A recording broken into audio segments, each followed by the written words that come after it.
CNN fired you for speech they deemed anti-Semitic. Why? Yeah, I don't know.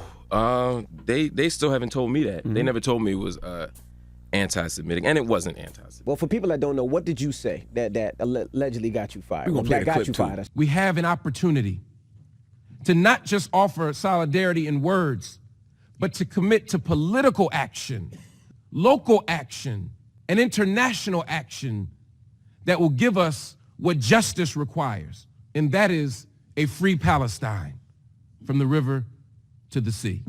Yeah, I gave a speech at the United Nations. It wasn't like I had like a one-liner. It was a 22-minute speech where I laid out a criticism of the Israeli government. After you came from Palestine? After I came from Palestine. I got off the plane, went straight there. And after I gave that interview, there was some pushback. Some people were criticizing me. And then the next morning, I got a call from CNN. And they said that that the speech was not in line with their values. I said, well, which part of the speech? Did y'all hear the whole speech? they didn't even tell me that. They didn't tell me, what part of the speech. They didn't tell me how much of the speech. They didn't. It's just the whole speech. So I said, cool. And that was kind of the end of that conversation.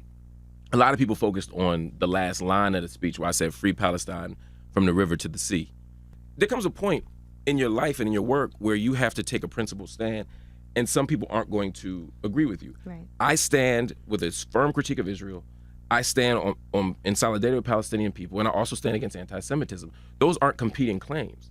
You know what I mean? You can love Jewish people and say that Jewish lives are not worth more than Palestinian lives, that Israeli lives are not worth more than Palestinian lives. And I can say also that everybody who criticizes Israel doesn't hate Jews, and I would hope that most don't. It's interesting because a lot of criticism will come from people who don't really know what's going on and have never been there. Right.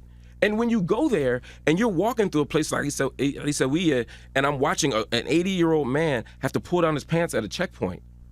The lack of, when I'm watching children go through checkpoints, the ritual humiliation of being a child walking through checkpoints.